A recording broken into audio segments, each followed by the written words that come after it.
So section 1.4, and we're looking at partial fractioning where we have a repeated factor. What's a repeated factor? Well, it's something that looks like this. X minus 5, x plus 3, but that's not just x plus 3, it's x plus 3 squared on the bottom, okay? Well, what we're going to have to do then, well, obviously, I could have had an x minus 5 as one of my fractions that made up this bigger fraction. I could have had an x plus 3 squared. So far so good, right? This is what we're used to. That as a denominator, that as a denominator, but also x plus 3 squared has a factor of x plus 3. So I need to put this one down as well. Okay. Now from that point onwards, we're just going to follow through exactly the same partial fractions method as we've seen before. So I'll times by this on the top and the bottom.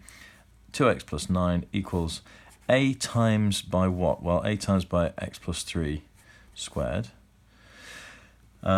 We're going to have b times, sorry, not by, yeah, a times x plus 3 squared, that's right, yeah. I'm going to have b times, sorry,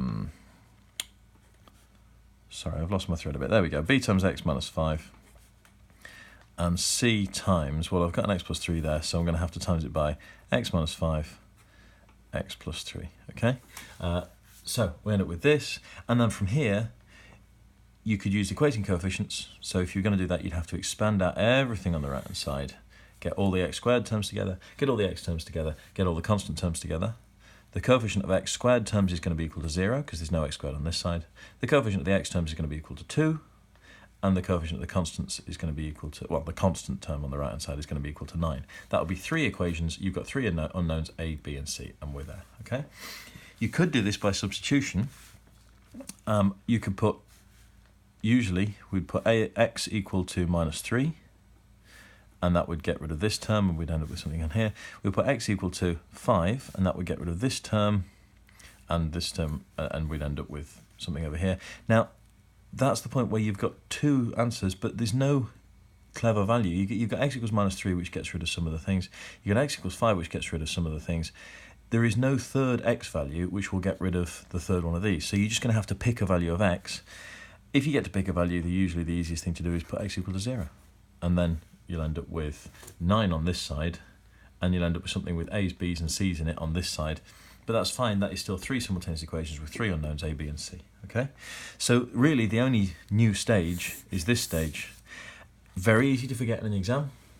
There's a repeated root. Do you remember to put down the squared denominator on the right hand side and the denominator with the factor of x plus 3 squared, i.e.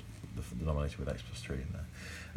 Just got to remember to make sure you've got those down in the exam, and after that you're following exactly the same method as partial fractioning. So if you understand that we should do this and you're stuck, the answer is go back to section 1.3, go and do the partial fractioning technique from the previous video enough times that when you get to here it's not unusual, it's totally familiar.